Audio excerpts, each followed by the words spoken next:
Sumainyo po ang kapayapaan ng Diyos na buhay. Maraming salamat sa Panginoon sa panibagong pagkagising natin, sa panibagong araw. Ito ang pinakaunang pagpapala na ating natatanggap mula sa Panginoon. Sapagat tayo'y nagising mula sa pagkakatulog at isa na tayo sa mga pinili upang magkaroon uli ng pagkakataon na lumapit, magpuri, magpasalamat sa ating Diyos na buhay. Welcome po sa Word of God, Daily Gospel, na kung saan ang layunin ng Facebook Live na ito ay ipalaganap ang mabuting balita through social media. Ito po ay nagsimula noong 2019 at salamat sa Panginoon. Hanggang sa mga oras na ito ay patuloy niyang ginagamit ang Facebook Live para ipalaganap ang mabuting balita araw-araw online. So, tayo po ay tumungo sa mabuting balita, no? Ngayon po ay January 18, 2026 at ang Sunday Gospel po ang ating pagninilayan bilang pagkaing espiritual. Basahin po natin ang mabuting balita. Ang mabuting balita ayon kay San Mateo. Papuri sa iyo, Panginoon. Nang sandaling iyo'y lumapit kay Jesus sa mga alagad at nagtanong, sino po ang pinakadakila sa kaharian ng langit? Tinawag ni Jesus ang isang bata.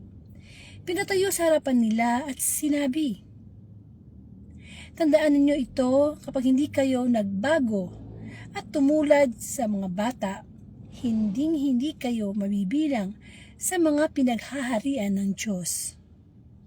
Ang sinong mang nagpapakababa na gaya ng batang ito ay siyang pinakadakila sa pinaghaharian ng Diyos. Ang sino mang tumatanggap sa isang batang ganito dahil sa akin ay ako ang tinatanggap. Mga kapatid, ang mabuting balita ng ating kaligtasan. Pinupuri ka namin, Panginoong Hesus Kristo. Amen. Purihin ang Diyos sa pagkabasa ng mabuting balita sa araw na ito. And of course, lahat tayo, pagkagising, may iba naghahanap ng mainit na kape, pandesal, palaman, sinangag. No? Kasi, sabi nga nila yung breakfast, yun yung pinakamagandang kainin dahil yung nagpapa-start ng day natin. Important meal daw po ang breakfast. Pero, minsan, na-skip natin yung breakfast, nagiging brunch, breakfast and lunch together. And ano bang feeling, no? Kapag nakapag-almusal ka, pagkatapos ng mahabang pagkatulog, masarap. Masarap magkape ngayon kasi malamig ang panahon. Sarap kumain ng mga sabaw, humigop. Di po ba? Sarap maglugaw, may toge, wow, sarap kumain ng gano'n, no? Kaya lang, sana sa bawat araw na ibinibigay sa atin ng Diyos ay huwag lamang pisikal na mga pagkain ang hinahangad ng ating katawang lupa. Oo, mahalaga na tayo nakakakain 3 times a day at hindi lang basta pagkain mga masusustansyang pagkain. Kasi alam naman natin ang mga pagkain na yun, instant na hindi na siya talaga masustansya. Pagkos nakakatulot siya ng iba't ibang klaseng sakit sa ating katawan. Kaya nga maraming mga sakit na cancer, diabetes, high blood, kinakain na rin natin yun sa lifestyle natin. Pero nawa sa araw-araw, kung kumakain tayo every meal, meron din na tayong dapat na pagkain espiritual. Sapagkat sinabi ng Panginoong Hesus na hindi lamang sa tinapay nabubuhay ang tao, kundi sa bawat salitang namumutawi mula sa bibig ng Diyos. At ang senaryo po ng mabuting balita natin ngayong linggo, ang linggo ay para sa Diyos. Naway sama-sama tayong pamilya na magsimba, ipangili ng araw na linggo sapagkat ito ay isa sa mga utos ng Diyos. Magsimba sa simbahan huwag sa online. Naku po, hindi na po pandemic. Huwag na po tayong mamihasa na online tayong nanonood. Ang mga online mass ay para lang sa mga bedridden, sa mga may sakit at hindi makapunta talaga sa simbahan. Ano ba naman yung 6 na araw na tayo'y nagtrabaho? Ano ba yung isang araw at ilang oras lang na tayo'y magagayak at pupunta sa simbahan? Amen. So, ang pagbasa po natin ay mula kay San Mateo chapter 18 verses 1 to 5. Ito po tungkol sa sino ang pinakadakila. At sinabi nga ng Panginoong Jesus sa kanyang mga alagad, kasi nga nagtanong ang kanyang mga alagad, sino po ang pinakadakila sa kaharian ng langit? Kung imagine mo, no, parang ang lakas naman ng loob ng mga alagad na ito. Para tanungin si Kristo na, sinong pinakadakila pagdating doon sa langit? Ano ba to? Buhay pa sila, gusto na nilang malaman kung ano ba magiging pwesto nila sa langit. Ganun ba yon? Parang ano ba yan? Nag-assume, ako dapat nasa kanang trono ko ni Kristo, dapat ganito ang posisyon ko sa langit, no? So medyo kung iisipin mo yung tanong nila, parang walang halong pagpapakumbaba. Parang pinangungunahan nila ang Panginoon. Actually, hindi naman masama magtanong, no? Kaya lang, depende sa tanong. May mga tanong kasi na nakaka-offend. May mga tanong na alam mo na yung sagot, tinatanong mo pa. May mga tanong na wala ka kwenta-kwenta. Amen. So, sinagot sila ng Panginoong Jesus. Pero bago sila sinagot ng Panginoong Jesus, tumawag ang Panginoong Jesus na isang bata at pinatayo sa harapan nila. At ito ang wika ng Panginoong Jesucristo. Tandaan ninyo ito, kapag hindi kayo nagbago at tumulad sa bata, hindi kayo mabibilang sa pinaghaharian ng Diyos. So maliwanag na sinabi ng Panginoong Jesus, abay, gusto nyo palang malaman kung sino ang dakila sa langit. Ito bata, oh. Ito bata. Tingnan nyo ang bata. Ay, lahat tayo naging bata, no? Wala naman sa ating hindi nagdaan sa pagkasanggol, pagkabata, bago tayo lumaki. Pero bakit sa dinabi-dami na pwedeng ipakita na halimbawa ni Kristo sa kanyang mga alagad kung sino ang pinakadakila sa langit, bakit bata? Una sa lahat, ang bata ay inosente. Lahat tayo nagdaan sa pagka-inosente. No, isinilang naman tayo sa mundo, hindi naman natin agad alam ano yung kasalanan. Hindi naman natin agad alam kung ano ba yung masama at mabuti. Nagkano tayo ng proseso, nung nagdaan tayo sa mga proseso na ipinagbuntis tayo ng ating ina, hanggang sa nanganak ang ating nanay, hanggang sa, di ba, meron diyang ilang weeks na baby, hanggang naging 1 month old, 3, 4, 5, 6 months old, hanggang sa naging 1 year old, 2 years old, hanggang sa edad natin ngayon, sa proseso.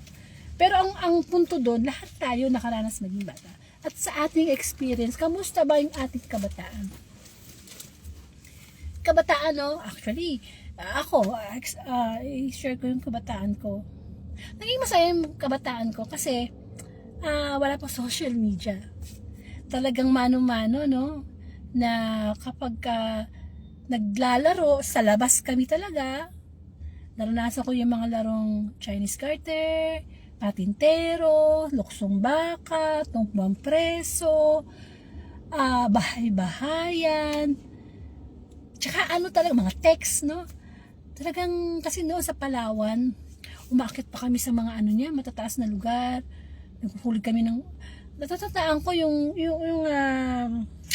walis tingting, isang pirasong walis tingting, lalagyan namin ng dagta. Dali nang pinahuhuli namin sa kuliglig. Pag nahuli namin yung kuliglig, maingay yun eh. O kaya, punta kami sa isang lugar, mayroong kasoy, kuha kami ng kasoy, yung buto, iniihaw namin, tapos pinupukpok namin ng kain namin. Actually, masaya yung kabataan ko, na na-enjoy ko talaga yung pakikipagkapwa bata, na umuwi ako amoy araw, ang dumi, yung mga tipong tatawagin ka na lang ng nanay, ay kain na, uwi na. Yung pagpapasok ko ng eskwelahan, nakahanda na lahat. So, masasabi natin na comparing the kabataan na ko noon at kabataan ngayon, malaking pagkakaiba. Kasi ngayon talagang ang mga bata nasa loob na lang ng bahay. Very overprotective na ang mga parents, ang mga grandparents. Ayaw na nilang pinapalabas ang mga bata kasi baka madapa, baka makidnap, baka magkasakit. Daming takot, no? Pero, di naman, kami naman, lumabas din naman kami, hindi naman kami nakidnap, di naman kami nagkasakit. So, hindi bang masaya yung paglalaro nyo na minsan nag-aaway din ng mga bata. Pero kagandahan mag-away man ng bata, yun yung tinatawag na away bata. Maya-maya, magkabati na, maglalaro na naman. Ibang wala akong iniisip ng bata ako na kain, tulog. Hindi ko alam yung mga bayad ng bills. Hindi ko alam na nagtatrabaho pala ang tatay ko para sa ibang malaya. Walang problema. Iniisip lang, basta maglalaro ako, mag-ano ako, di ba? So, masarap maging bata, no? Kaya, yung mga apo nyo, yung mga anak nyo, ipag-enjoy nyo na makihalubilo sa mga bata, na makalabas. Kasi minsan lang sila magiging bata. Pagkatapos ng kabataan nila, hindi na yan babalik. Gusto nyo ba kung kailan malaki na yung anak nyo, tsaka pala siya maglalaro ng patintero, Chinese garter. Tsaka maganda yun nagkakaroon sila ng yung public relation, yung nagkakaroon sila ng makikipagkapwa-tao, doon pala napapractice na. Amen. Pero, ito sa mabuting balita, no? Since bata nga ang ibinigay na halimbawa ni Kristo, na ito yung dakila sa langit. Kasi, isa sa mga ugali ng bata ay ang pagiging humble. Mababa lang yung kalooban. Simple lang ang mga gusto. Minsan nga, binibilan nyo pa yung mga bata, mga anak natin ng mga mamahaling laruan. Pero minsan, kapirasong plastic lang pala, kapirasong walis, natutuwa na sila, no? Pagiging simple, pagiging humble. Maraming katangian ng isang bata. Inosente, humble, nag-enjoy sa buhay. Pero, yung humility, kamukha ng nakikita nyo sa screen, humility, napakahalaga yun. Actually, yun ang pinupunto ni Kristo kung bakit bata ang kanyang kinuha bilang halimbawa na pinakadakila sa kaharian ng langit. Kasi gusto ng Panginoong Jesus, ang puso natin, when it comes to being humble, parang sa bata. At hindi na parang sa bata. Ultimo ang Panginoong Jesus, nagpakita siya ng humility. Isang anak ng Diyos, makapangyarihan sa lahat, bumaba sa langit, to humble yung sarili niya para ibigay ang kanyang buhay sa ating mga makasalanan. Hindi siya lang magyabang. Actually, si Kristo, nabuhay siya dito sa mundo na wala kang makita ni kaparanggot na kayabangan. Kasi yung kayabangan galing niya sa demonyo. Amen. So, sabi nga ng Panginoong Jesus sa mabuting balita, ang sino mang tumatanggap sa isang batang ganito ay tumatanggap dahil sa akin ay ako tinatanggap. Ano ibig sabihin doon? Kapag tumutulong tayo sa ating kapwa with humility, sa Diyos natin ginagawa yun. Di ba, no? Merong binanggit sa Bible na dinamitan nyo ko, pinainom nyo ko, nung nakulong ako, dinalaw nyo ko. Ano ibig sabihin ng Panginoon nun? Ano man ang ginawa natin sa maliit na kapwa natin, sa Diyos naman talaga natin ginagawa yun eh. Yung pagtulong natin sa ating kapwa, yung pag-ibig natin sa kapwa, sa Diyos natin yung ginagawa. Amen. Kaya napakahalaga ng humility. Ang hirap pagbalik loob sa Diyos nung walang humility, kababaang loob. Ang isang tao, mapupuri natin. Masasabi natin na, ay, mabait yung tao na yan. Ay, matulungin yung tao na yan. Ay, magandang makisama yung tao na yan. Pero ang tanong, may kasama bang humility yung ginagawa niya? Mabait nga siya pero hindi naman siya humble. Matulungin nga siya sa kapwa niya, hindi naman siya humble. Ano ibig sabihin nun? Ang isang tao, ang dapat na unang-unang pinoposes niyang katangian, magandang katangian, ay ang pagiging humble, humility, kababaang loob. And Jesus Christ was the perfect when it comes to humility. Ibang gusto mo nang lumaban, pero tahimik ka lang. Ibang tipong gusto mo maging sikat, pero simple ka lang. Ibang ayaman-yaman mo, pero kung magdamit ka, simple lang. Yung nakikita sa ating humility. Hindi yung, halimbawa lang naglilingkod ka sa Diyos, pero po, yung pala, nagko-corrupt ka sa gobyerno. Yung pala, kaya ka lang tumutulong sa kapwa mo kasi gusto mo maging sikat, kasi tatakbo ka sa eleksyon. Yung palang tipong, kaya pala, ginagawa mo ang mga bagay na yan, pang sariling, kasikatan. Yung mapuri ng ibang tao, ayaw yun ng Diyos. Paano tayo makakapasok sa langit kung mayabang tayo? Actually, isa lang naman dapat ang ipagyabang natin ang Diyos. Doon tayo maging mayabang. Kaso pagdating sa Diyos, hindi na natin mapagmalaki ang Diyos. Hindi nga natin ma-share ang gospel sa ating timeline, sa ating GC. Ipinagmamayabang ang salita ng Diyos. Ipinapakalat. Pinaviral ang salita ng Diyos. Humility. Yung mga tipong kahit siya na yung may kasalanan, andun pa rin yung pagiging humble natin. Ibang klase kasi yung ugaling humility. Iba yun Kalulugdan tayo ng Diyos kapag ganun. Kung ano man yung mga heartaches, ano man yung mga magiging masakit na mararamdaman natin dahil sa pagpapakumbaba natin, ipaubayan natin yun sa Diyos. Siya ang gumante, siya magusga. Sabi ka ng Panginoong Hesus, ang nagpapakataas ay ibinababa at ang nagpapakababa ay itinataas. Kaya hindi tayo talo kapag tayo ay nagiging humble. Hindi hambog. Amen. Once na nakilala natin ang katotohanan mula sa salita ng Diyos at ang katotohanan na magpapalaya sa atin. Akala ko noon kapag ginawan niya ako ng masama, gawa ko din siya ng masama. Nasaan ang humility doon? Kung minura ka na, tapos mumurahin mo din, di mas masahol ka pa. Hindi ba? Kaya nga nagkakaroon ng road rage nagpapatayan Because there's wala yung humility Yung bang very blessed ka na sa buhay mo, nasa iyo na ang lahat, mayaman ka, maganda ka, gwapo ka, sikat ka, pero diba? Humility. Hindi yung mayaman ka nga, nasa iyo nga yung lahat, pero ang yabang, imbis na ibahagi sa kapwa ang kanyang kayamanan na galing naman sa Diyos, mayabang. Actually, may nakilala akong tao na, actually hindi lang tao, mga tao na may katulong sila, tapos yung katulong kailangan kakain sa kusina na hindi pwedeng sumabay sa kanila sa hapagkainan. At saka yung mga kutsara, tinidor, plato, hindi yung pwedeng kanan o kainan ng katulong sa amo yun. Nasaan yung humility doon? Diba? Pero ang nagluluto ng kanilang pagkain, yung katulong, paano kung lagyan ng katulong yung kanilang pagkain? Di ba masyadong maselan? Wala yung humility.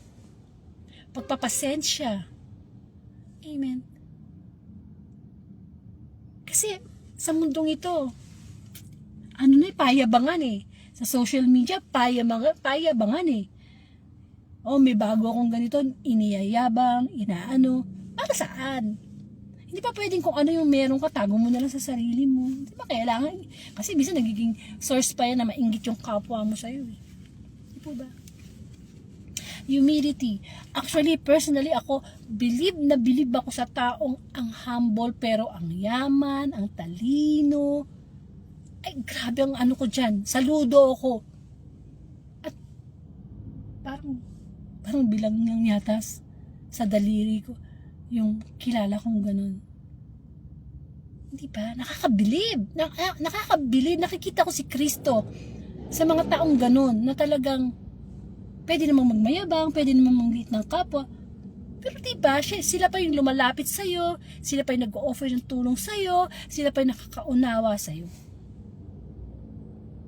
Kaya sana hangarin natin na, gusto natin mapunta sa langit, sino ba namang ayaw, no? Pero anong sabi ng Panginoon? Hindi lahat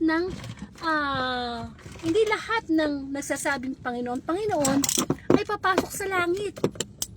Sino ang papasok sa langit? Yung lamang sumusunod sa kalooban ng Diyos. Pangalawa, ang papasok sa langit, yung mga nagtitiis hanggang wakas. Yung mga mapagpakumbaba. Sapagkat ang Sapagkat sa langit, walang payabangan, walang mayabang. Amen. So, sa buhay natin, kailangan natin ipakita sa Diyos na si Kristo nga ang Panginoong Hesus nga napaka-humble. Hindi siya mayabang, no? Kahit yung time na tinukso siya sa ilang, 40 days and 40 nights siyang gutom. Ikaw nga, ako nga, magutom ng 40 days, 40 nights. At sasabihin ng Diablo, kung talagang anak ka ng Diyos, gawin mong tinapay yung mga bato. Nagyabang ba ang Panginoon? Hindi. Actually, kaya niya pagyabangan yung Diablo hinahamon mo ako. Kasi kaya kong gawin tinapay yung mga bato, isang kisap mata. Pero anong pinakita ng senaryo na yun? Sa pagtukso kay Jesus, sinagot niya, hindi lang sa tinapay na bubuhay ang tao, kundi sa bawat salitang namumutawin mula sa bibig ng Diyos. Yun ang humility. Hindi siya nakikipagmurahan sa eskriba. Kahit pinagbibintangan siya, kahit sinasabihan siyang, kaya ka lang nakakagaling nakakagawa ng himala kasi galing ang kapangyarihan mo sa demonyo. Humility. Hindi naman ibig sabihin na hindi ka sumagot, hindi ka lumaban, talo ka, hindi. Isa wisdom. Karunungan ang hindi pagkibo sa panahon na nag-aalab ng galit yung kapwa mo. Karunungan yun At iyon ay katangian ng Panginoong Hesus. Napakahirap magkaroon ng humble heart. Napakahirap. Kasi we have the pride, we have the ego. Ang hirap tanggapin yung asawa mong ng babae, nagkaroon ng anak sa ibang babae, tapos babalik sa'yo may sakit. Diba? Parang gusto mong sabihin na, ngayon may sakit ka na, tsaka ka babalik sa akin? Doon ka, sa kapit mo. Hindi ba? Tingnan mo ang prodigal son. Talaga naman, kinuha niya lahat ng kanyang mana at pagkatapos nilayasan niya ang kanyang ama. Nagpakasasa siya, ginastos siya sa masasamang babae, sa bisyo ang kanyang mana. At nung naubos na yung mana, anong ginawa niya? Nakiusap siya na kahit maging katulong na lang ng tatay niya, mabalik lang siya doon sa bahay ng tatay niya. Kasi sa kinatatayuan niya, ang kinakain niya halos pagkain na ng baboy. Ano siya, katulong, alila. Samantalang doon sa bahay ng tatay niya, boss siya, amo siya. Pero anong ginawa ng ama? Nakikita pa lang niya, malayo pa lang yung kanyang alibughang anak. Diba? Nagpatawag ka siya ng kanyang mga alipin, maghata kayo, magpatay kayo ng pinakamagandang mapagsasaluhan natin. Kasi bumalik na ang aking anak. Sinalubong niya. Hindi siya sinabi na, walang iya ka, kinuha mo lahat ng kayamanan mo, tapos nilayasan mo kayong walang-wala ka na, babalik ka. Diba? Yun na yung panahon na pwede maghiganti yung tatay Pero the humility, yung pag-ibig ang mas nangibabaw doon sa ama, doon sa kwento ng prodigal son, alibughang anak.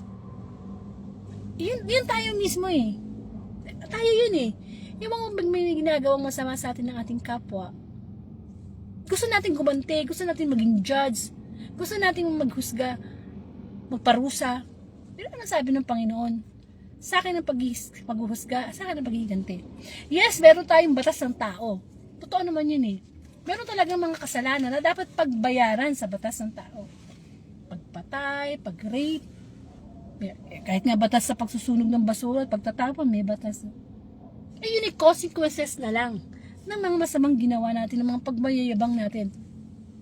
Hindi pa nagpaparusa ang Diyos. Nabubuhay pa tayo sa habag ng Diyos. Ang pagpaparusa at paghusga sa second coming na yan. Amen.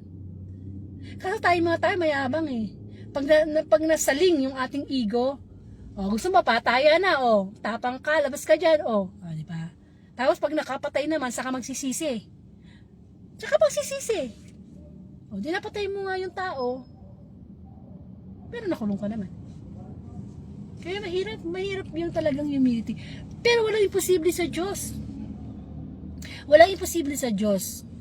Kung dating maiinitin ang ulo mo, pwede mo maging malamig na yan, maging cool ka na. Kasi lagi mo isipin, ang Panginoong Hesus na, naging humble ako pa kaya. Wala naman ako pagmamayabang sa Diyos. Lahat naman ng meron tayo, hiniram lang naman natin sa Diyos. Kaya, magkaroon tayo ng ugaling kamukha ng bata. mababa ang kalooban. Nagtitiwala sa Diyos, mabuti ang kalooban. No? Nagtitiwala ang bata.